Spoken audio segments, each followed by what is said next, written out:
This is the IBJ Podcast for the week of January 1, 2024, brought to you by Taft.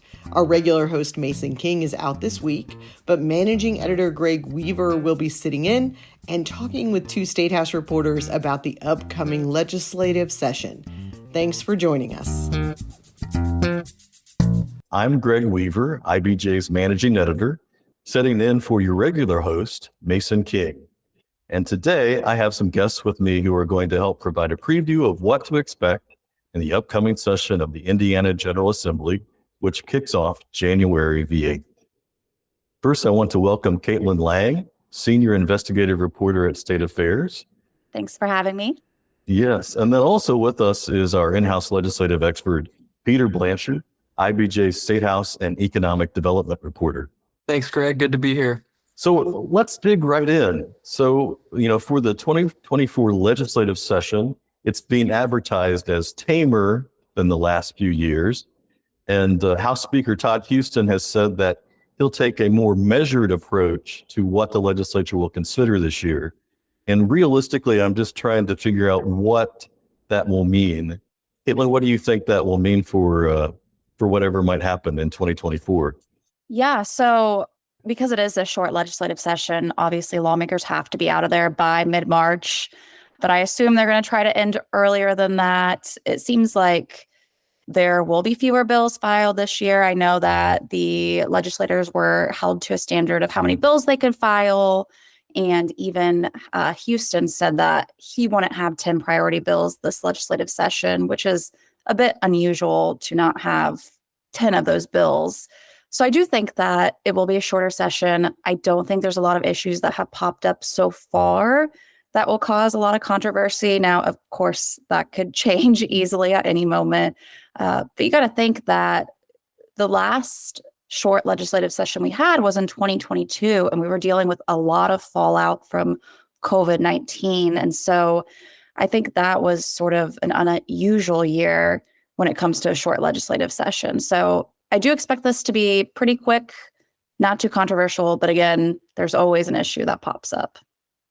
Right. And I mean, in the last session, the legislature dealt with abortion and the near total abortion ban. And then also there was discussions about, banning certain books and things of that nature, things that did stir a lot of controversy. Peter, do you see anything like that happening again this year? Yeah, it's really hard to say. I think Republican leadership, Senate Leader Rod Bray, House Speaker Todd Huston, some of the committee chairs, I think they're going into this session, with every intention of trying to avoid certain polarizing, contentious issues that have come up in the past few sessions. But that's not to say there won't be any controversial issues. I think, leadership sets the agenda, but that doesn't mean, some lawmakers won't take up certain causes that are seen as polarizing. We've gotten sort of a first look at some of the bills that have come through. Nothing in there really strikes me all that much. Last session, there was a lot of bills dealing with, transgender care, regulating what gets taught in classrooms and what books belong on the shelves. These are very controversial issues, around the country, around the world. So we kind of knew that was coming. In this case, looking at the bills, I don't see anything quite like that. But as Kaitlin said, that doesn't mean there aren't going to be some surprises coming up. But I do think leadership is genuine when they say that they're trying to keep this, as you said, Greg, a tamer session. Yeah, well, I mean, one issue that we know that will almost definitely come up is trying to establish some sort of an apprenticeship program, largely influenced by the Indy Chamber's Leadership Exchange Program's recent trip to Switzerland to learn more about that nation's successful approach. And it would seem like it would build off a program that the legislature established last session that allows high school students to receive up to $5,000 in state funding to kind of, shop around for work-based learning experiences. Peter, how do you see that coming together in this session? Yeah, well, I think first it's important to mention, you talked about that trip to Switzerland, but this effort really started during last year's session, or the 2023 session, when there was legislation called House Bill 1002 that passed This was kind of sweeping work-based learning legislation, which does a couple of things. One, it allows students to receive up to $5,000 in state funding to quote unquote shop for work-based learning experiences and apprenticeships that can help them earn, a post-secondary credential before graduation, not necessarily a 2 or 4 year degree, but some sort of credential or certification that can help them, get a job after they graduate high school. Another thing this legislation did was require the State Board of Education to establish high school diploma standards, again, with the intention of allowing students to use work-based learning experiences toward their graduation requirements.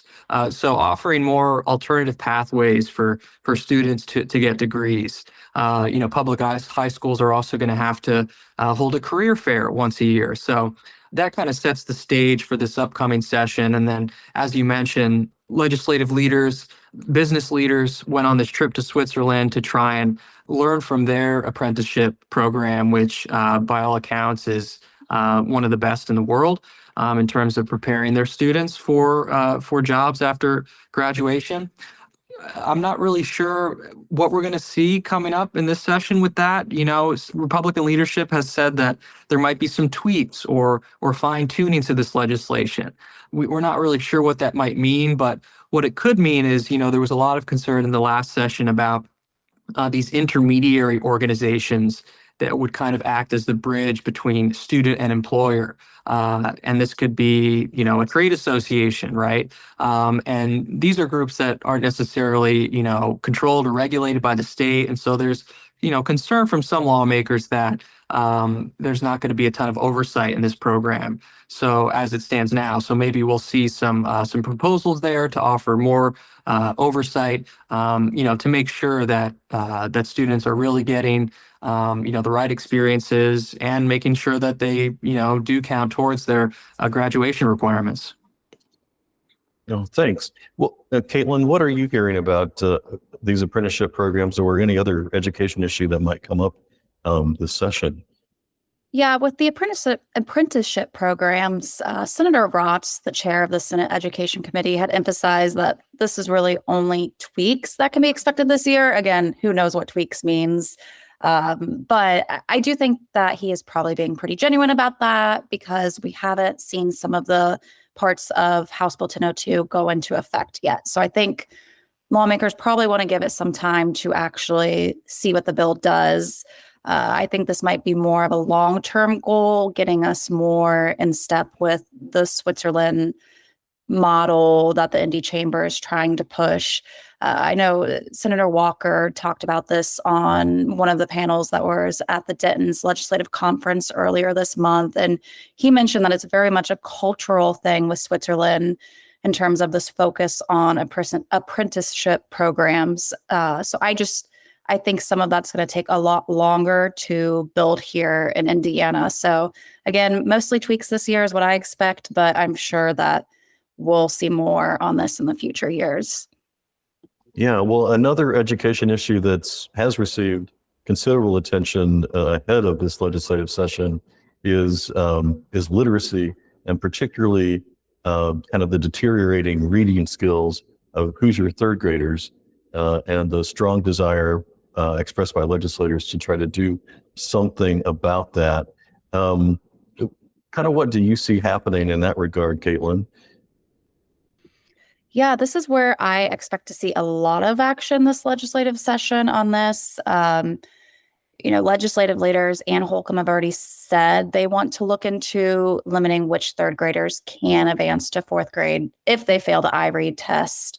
Right now, nearly 1 in 5 third graders failed the test last year. And I believe 97% of those students still moved on to the fourth grade. So the question lawmakers have to answer here is, should that be happening? Should there be more stringent requirements to hold back more students? And the policy used to be different. You think back to 2012 when Republican Tony Bennett was superintendent, unless kids got a good cause exemption, they were typically held back if they failed iRead. So I'm really interested to see what they end up doing with this one, because it is a policy that could cause a lot of concern among parents, among schools. There's obviously concerns about, do we know what the long-term impact is on such a young age, holding those types of students back? Because there's not a lot of studies that look at the long-term impacts. A lot of it's short-term, the impacts of that. And then obviously there's the fiscal consideration of, the state would have to pay for another year of schooling if those students were, required more often to be held back. So I think that's sort of the big topic of the session is, okay, how do you rein in those requirements so they're not overly burdensome, but, you find that happy medium there. So, and a lot of the discussion so far has revolved around holding students back. Are there any approaches that you guys have heard discussed that would address making sure that the third graders can read at the appropriate level when they reach that threshold? Because like you were saying, Kaitlin, I mean, just holding a bunch of students back would seem to cause a lot of complications for schools and the expansion of third grade classrooms and all of that sort of thing. Have you heard of any other approaches that might be tried? Well, I know that, one proposal from Democrats, including Senator Greg Taylor, the Senate Minority Leader, and he's proposed this for years. He wants to move the mandatory school age from 7 years old to 5 years old. Currently, students in Indiana or children in Indiana don't have to go to school until age 7. And so Senator Taylor's been a big proponent of trying to get students into school earlier. I think, some Republican leaders are maybe hesitant to change that. We haven't heard a lot of appetite for that on the Republican side. And another idea is trying to expand pre-K. We've seen some expansion of the state's pre-kindergarten programs. But there's certainly, more room in that area. The state doesn't have a universal pre-K program like other states have. So, getting students or getting Hoosier children into school earlier is one, solution I've heard of. I think we're going to hear some other interesting ideas in this upcoming session. One thing the legislature did last session was requiring school districts to adopt a curriculum that aligns with the science of reading, kind of getting back to the traditional way students have learned to read, which is, sounding out words, rather than this kind of newer approach that you've seen, which is, learning to read by, associating, objects with or things with different words. And so we're kind of getting back to that phonics approach that really has been the more traditional method of reading. So I think you'll hear a lot more to that of that in this upcoming session. Yeah, it'll be really interesting to see. Go ahead, Kaitlin. I've heard some discussion too about or some ideas thrown around there about requiring second graders to take the iRead test. I believe it's just an option right now, but requiring students to take it another year early. So they'd still take it in third grade, but also second grade, just to give them more practice with it. I've heard options about requiring summer school. So I think there are a lot of options out there. I know Senator Rotz also mentioned that he wants to start tracking better the students that do move on to fourth grade who can't read. What grade level are they actually reading at? Where are these kids? That sort of thing. So I think there are a lot of proposals out there, but again, it'll be interesting to see which ones the Republicans pick up on.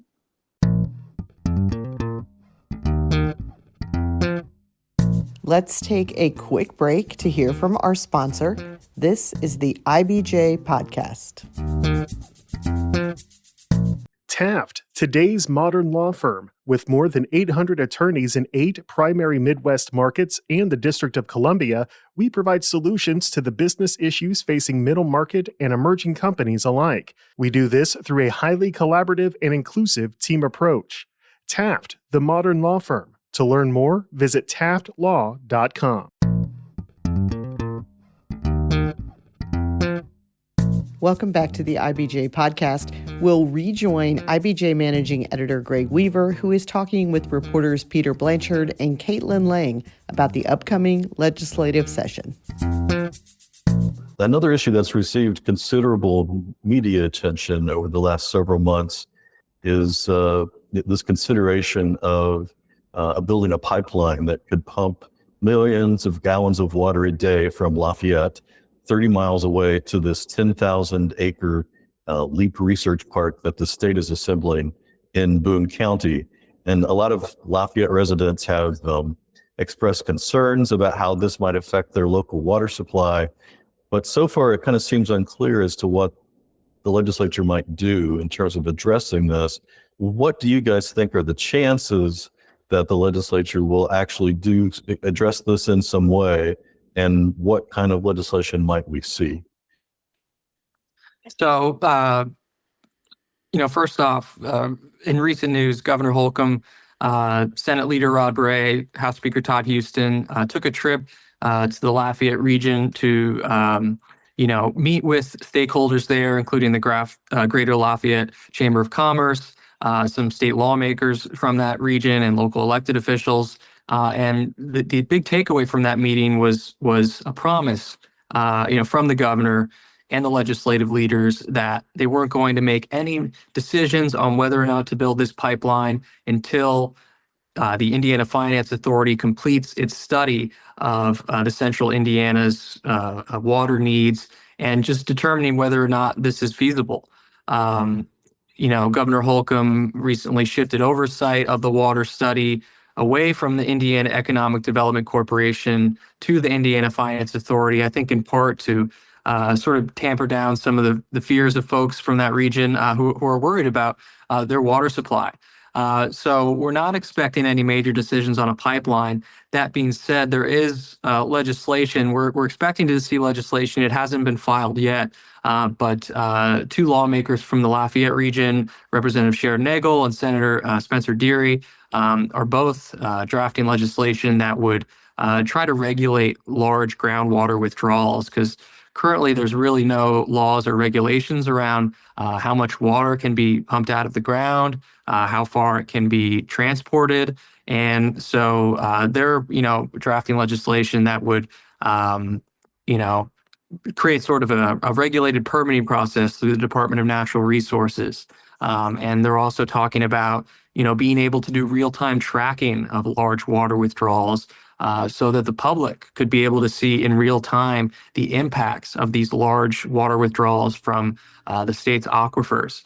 Now, it's unclear at this point whether that legislation is going to go anywhere. Senator Bray, during a recent legislative preview event with the Indiana Chamber, he didn't totally shut the idea down, but he said it kind of depends on what's in the legislation. So we're going to be very, focused on that and seeing if that legislation goes anywhere. Yeah, Kaitlin, what do you see as the appetite among legislative leaders for anything that would slow down or inhibit the Indiana Economic Development Corporation from pursuing this? Yeah, it's kind of difficult to say, like Peter said, but I think the one thing that is interesting to think about is, there's not a ton of lawmakers from the area of the state, and that is obviously the area of the state where the primary concern is, especially not Republican lawmakers from that area of the state. So they have to be able to convince the legislative leaders and their colleagues that this is a worthwhile issue that other communities should care about. And historically, Republicans haven't been really critical of the IEDC. It's mostly been Democrats that have been critical. So I think it will be kind of hard to convince their colleagues to move on this issue. I do think Governor Holcomb and the legislative leaders' timing on this recent announcement was really smart and probably intentional, just before the legislative session, kind of throw water on the idea that there's any concerns about this pipeline. There's nothing moving this legislative or this next few months. So why do anything now kind of idea. So I think we'll definitely hear it discussed, but I just am not convinced that there's enough Republican support for doing something this session as opposed to waiting for the next legislative session. Yeah. Well, And I also just wanted to ask, while we're all together, if there are any other issues out there that you two see popping up or that you'll be monitoring in the next few months. Yeah, one issue that's been sort of a perennial topic, but hasn't gotten a lot of momentum, is legislation to allow undocumented immigrants to obtain driving privilege cards. This is a cause that Senator Blake Dorio, a Republican from Goshen, and Senator David Nizgotsky, a Democrat from South Bend, both from Northwest Indiana. They have a pretty significant Hispanic population in their districts, and they've sort of said how they've recognized the need, to allow immigrants living in Indiana to get legal permission to lawfully operate a motor vehicle. These are people that are doing jobs in Indiana, but are maybe driving around illegally. And so, this legislation would allow them to receive proper driver training, and they could show proof of driving qualifications to say, a police officer that pulled them over without having to show lawful proof that they're living in the United States. Now, as you can imagine, given the heightened rhetoric around the border crisis in the southern border, I find it a little hard to believe that Republicans are going to be open to this, especially given with an election year coming up and all of the the concerns about border security. This measure does have some support from both political parties, but and the Indiana Chamber, which is arguably one of the most influential groups in the state. But what we've seen is that there's been a lot of hesitancy to act on this issue. But I do think we're going to see that pop up again this upcoming session. So, and then Kaitlin, how about you? Anything else you see cropping up?